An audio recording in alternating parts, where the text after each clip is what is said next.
Good morning વિદ્યાર્થી મિત્રો, નમસ્કાર સૌને આજના જય શ્રી કૃષ્ણ.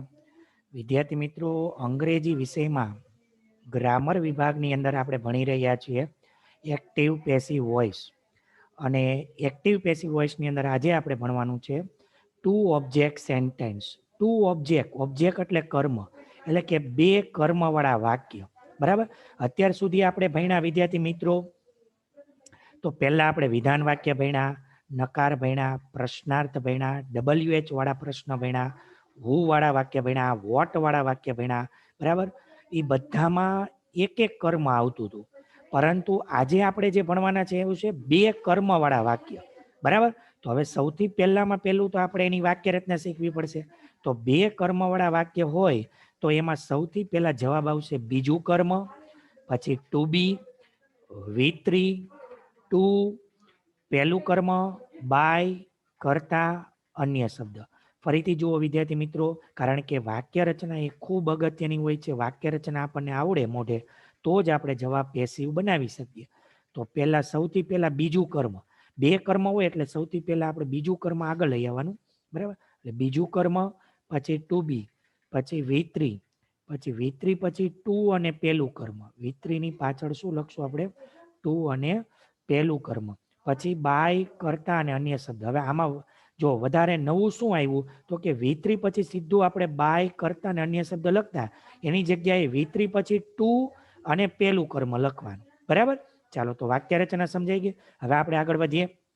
તો સૌથી પહેલા આપણે 7 વાક્ય શીખવાના છે.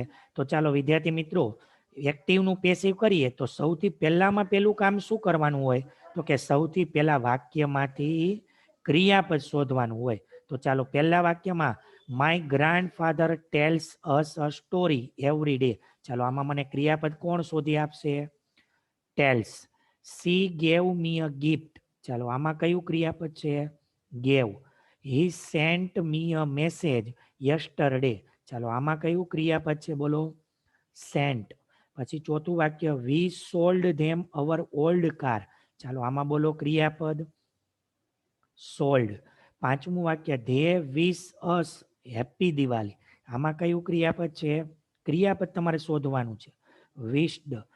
છઠ્ઠું વાક્ય મિસ્ટર શાહ ટીચીસ અસ મેથ્સ. આમાં બોલો ક્રિયાપદ કયું છે? ટીચીસ. ઓકે, ચાલો આ ક્રિયાપદ.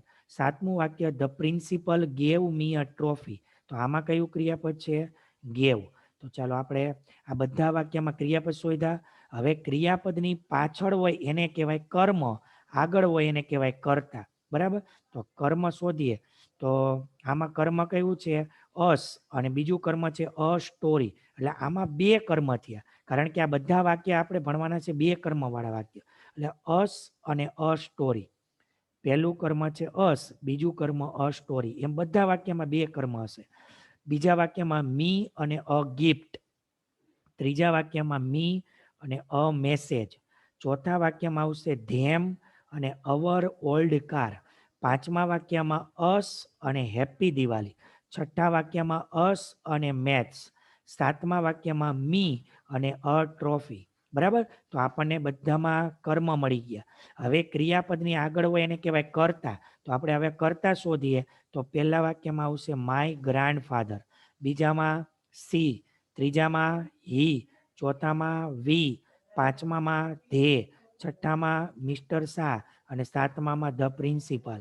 બરાબર. તો આપણે 3 વસ્તુ મળી ગઈ: ક્રિયાપદ, કર્મ અને કર્તા. ચાલો હવે આપણે કાળ ઓળખવાના છે. બરાબર છે. તો કાળ ઓળખીએ તો અહીંયા છે ટેલ્સ, SKES, એટલે એને કયો કાળ કહેવાય? સાદો વર્તમાન. તો વર્તમાનના ટુ બી કયા આવે?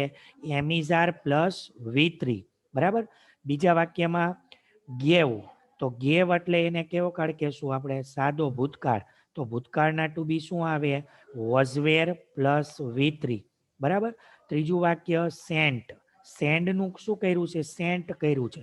તો એને કયો કાળ કહેવાય? સાદો ભૂતકાળ. તો એનું પેસિવ શું થશે? Was were plus V3. ચોથું વાક્ય વી સોલ્ડ ધેમ અવર ઓલ્ડ કાર. આમાં ક્રિયાપદ છે સોલ્ડ. સેલનું સોલ્ડ કર્યું, તો બોલો કયો કાળ કહેવાય આને? ભૂતકાળ. તો એનું પેસિવ શું થશે? Was wear plus V3. પછી 5મા વાક્યમાં વિશ્ડ ઈડી લગાડ્યું તો સાદો ભૂતકાળ, તો એના ટુ બી કયા આવે? Was wear plus V3. પછી 6ઠું વાક્ય ટીચીસ SKES, તો એને કહેવાય સાદો વર્તમાન કાળ, તો સાદા વર્તમાનના ટુ બી શું આવે? એમિઝાર પ્લસ V3. એટલે અહીંયા જવાબ આવશે ઇઝ ટોટ. 7મું વાક્ય છે ગેવ, તો ગેવ એટલે સાદો ભૂતકાળ, તો એનું પેસિવ થશે વોઝવેર પ્લસ V3. ચાલો તો વિદ્યાર્થી મિત્રો 1 થી 7 વાક્યની અંદર આપણે ક્રિયાપદ શોધ્યું, કર્મ અને કર્તા અને પછી કાળ બધાના મેળવા. હવે આપણે આ વાક્ય રચના બોલતું જવાનું છે અને જવાબ લખતા જવાનું છે. પહેલા વાક્ય રચના પછી જવાબ.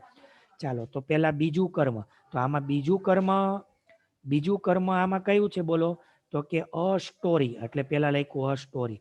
બીજું કર્મ પછી વાક્ય રચના જોતા જાઓ, ટુ બી, તો ટુ બી લખવા માટે કાળ નક્કી કરવાનું, તો અહીંયા ટેલ્સ સાદો વર્તમાન, તો એના ટુ બી આવશે એમિઝા. એટલે અ સ્ટોરી એક વચન, એટલે અહીંયા આર નહીં પણ ઈઝ લખ્યું. ટુ બી પછી V3, તો ટેલ્સનું V3 ટોલ્ડ. V3 પછી જુઓ અહીંયા ટુ, તો અહીંયા લખ્યું ટુ પછી પહેલું કર્મ છે અસ. પહેલું કર્મ પછી બાય અને કરતા, તો બાય. કરતા છે માય ગ્રાન્ડફાધર, એટલે માય ગ્રાન્ડફાધર. અન્ય શબ્દ એવરી ડે. બરાબર? તો વિદ્યાર્થી મિત્રો, જો આ વાક્ય રચના તમને આવડે તો આ એકદમ જવાબ સરળ છે. હવે આ જ પહેલું વાક્ય બનાવ્યું એ જ રીતે બાકીના બધા જ વાક્ય બનશે. ચાલો પહેલા બીજું કર્મ, તો બીજું કર્મ આમાં કયું છે? અ ગિફ્ટ. તો અહીંયા પહેલા લખ્યું આપણે બીજું કર્મ અ ગિફ્ટ. પછી લખવાનું ટુ બી માટે કાળ નક્કી કરવાનો, તો ગેવ સાદો ભૂતકાળ, એટલે અહીંયા આપણે ટુ બી આવશે વોઝ વેર. પણ આ ગિફ્ટ છે એક વચન, એટલે અહીંયા વોઝ લખ્યું, વેર ન લખાય. બહુવચન હોય ને તો વેર લખવાનું. પછી આવશે V3, તો ગેવનું V3 ગીવન. V3 પછી આ વાક્ય રચના તમે એકવાર પાકી કરી નાખો એટલે તમારે વારી ઘણી જોવી ન પડે. ટુ, બરાબર? તો અહીંયા ટુ પછી પહેલું કર્મ છે મી. બરાબર? પછી બાય અને કરતા, તો બાય અને સી કરતા છે એટલે બાય હર. અન્ય શબ્દ નથી એટલે નહીં લખવાનું. બરાબર છે? તો હવે વાક્ય રચના એના ઉપર જ આખો આધાર છે. તો ચાલો આપણે વાક્ય રચના આખી ફરીથી બરાબર પાકી કરી નાખો. બોલો બીજું કર્મ, ટુ બી, V3, ટુ, પહેલું કર્મ, બાય, કરતા, અન્ય શબ્દ. બરાબર? ચાલો હવે આપણે વાક્ય રચના છે એને હાઈડ કરી દઈએ, એટલે તમારે મોઢે બોલવાની છે. બરાબર? ચાલો ત્રીજું વાક્ય, તો સૌથી પહેલા બીજું કર્મ, તો બીજું કર્મ આમાં છે અ મેસેજ, એટલે અહીંયા આવશે અ મેસેજ. હવે બીજું કર્મ પછી ટુ બી, તો ટુ બી અહીંયા વોઝ લખ્યું, કારણ કે અહીંયા સેન્ટ સાદો ભૂતકાળ છે એટલે વોઝ. ટુ બી પછી V3, તો સેન્ટનું V3 સેન્ટ જ થાય. V3 પછી ટુ પછી પહેલું કર્મ, તો પહેલું કર્મ કયું હતું? મી, એટલે અહીંયા મી. પહેલું કર્મ પછી બાય અને કરતા, તો આમાં બાય અને કરતા કોણ છે? હી, એટલે બાય હિમ. યસ્ટરડે, એનું શું થઈ જશે અહીંયા? ધ યસ્ટરડે નું યસ્ટરડે.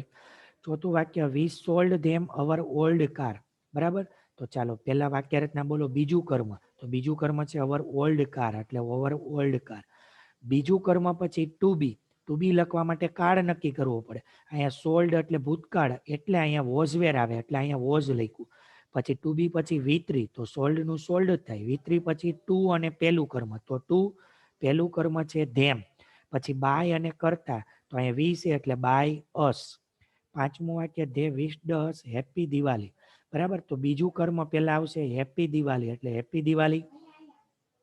બીજું કર્મ પછી ટુ બી કયું લખ્યું અહીંયા? વોઝ, એટલે વોઝ એટલે ભૂતકાળ, કારણ શું? તો કે વિશ્ડ લખ્યું એટલે વોઝ.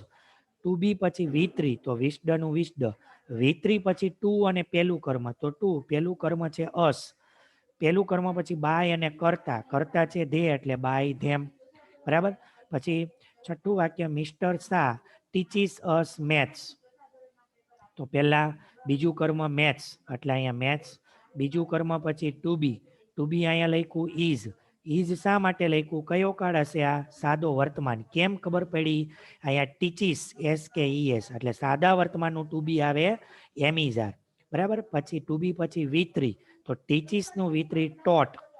V3 પછી આવશે ટુ અને પહેલું કર્મ, તો અહીંયા ટુ પહેલું કર્મ છે અસ. પછી બાય અને કરતા, તો બાય અને મિસ્ટર શાહ છે કરતા એટલે મિસ્ટર શાહ. 7મું વાક્ય, the principal gave me a trophy. તો પહેલા કયું આવે બોલો વાક્ય રચના, બોલી જાઓ પહેલેથી વાક્ય રચના. બીજું કર્મ ટુ બી, V3 ટુ, પહેલું કર્મ બાય, કરતા, અન્ય શબ્દ. ચાલો બીજું કર્મ છે અ ટ્રોફી એટલે આપણે અહીંયા લખ્યું અ ટ્રોફી. બીજું કર્મ પછી ટુ બી લખવા માટે કાળ નક્કી કરવો પડે. ગીવનું ગેવ એટલે ભૂતકાળ એટલે અહીંયા આવશે વોઝ વેર એટલે વોઝ. ટુ બી પછી V3 તો ગેવનું થઈ જશે ગીવન. V3 પછી આવશે ટુ પછી પહેલું કર્મ કયું છે મી તો અહીંયા મી. બરાબર. પછી બાય અને કરતા તો બાય અને કરતા છે ધ પ્રિન્સિપલ એટલે ધ પ્રિન્સિપલ. બરાબર. તો વિદ્યાર્થી મિત્રો આ આપણા હતા ટુ ઓબ્જેક્ટ એટલે બે કર્મવાળા વાક્ય. બરાબર છે. તો આજનો લેક્ચર આપણે અહીં પૂરો થાય છે. જય શ્રી કૃષ્ણ. Thank you.